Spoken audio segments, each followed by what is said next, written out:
سلامونه دوستانو، ستړي مشئ.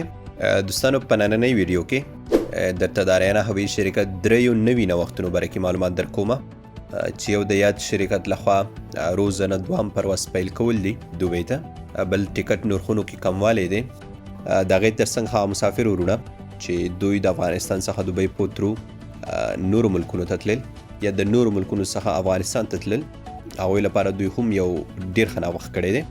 نو دې باره کې واړه معلومات ما سره په دې ویډیو کې تر پای پورې لیدلی شي. ښه دوستانو، نن د آریانا هوایي شرکت په تاریخ کې لومړی وار د کابل څخه دوبۍ ته 2 پروازونه ترسره شول. نور په دې باندې نه غږېږم چې د کې کوم مسافرو ته اجازه ورکړی شوه، ځکه دې باندې ما تېرې ډېرې ویډیوګانې جوړې کړي دي، همغه خبره ده.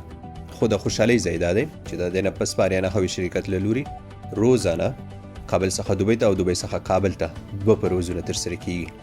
بل دوی نن کابل دوبۍ او کابل اسلام آباد ټیکټونو نرخونو کې هم کموالی راوستو. څه نه څه کابل دوبۍ ټیکټ قیمت $1500 ته راټیټ کړه، او د کابل اسلام آباد هغې ټیکټ قیمت $350 کړه. خو اوس هم خلک شکایت کوي چې ټیکټ نرخونه ګران دي، او حقیقت دا دی چې ګران دي.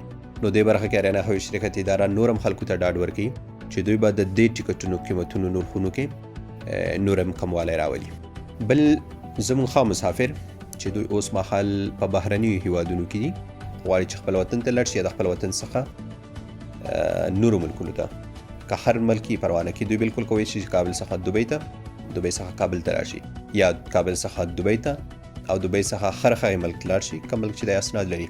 خو مخکې به یاد مسافر چې آریانا سره به تلل، دوی ته مخکې په دوبۍ ایرپورټ کې تر 8 ساعتونو پورې اجازه وه چې پاتې شي. خو اوس د آریانا هوایي شرکت ادارې په هلو ځلو یا ټرانزیټ مسافر کولی شي چې په دوبۍ ایرپورټ کې تر 4 ساعتونو پورې سټې وکړي. نو په الحال خو معلومات هم دومره وو، که دې کې کوم نوښتونه یا بدلونونه سره تلل، تاسو هغې لپاره احمد ټایمز تعقیبوئ، انشاءالله چې زه به هم په خبروم. نور که ټرانزیټ مسافرو ته کومه ستونزه څه جوړېده، دوی کولی شي چې آریانا هوایي شرکت سره تماس ونیسي، یا دوی کولی شي چې ما سره تماس ونیسي.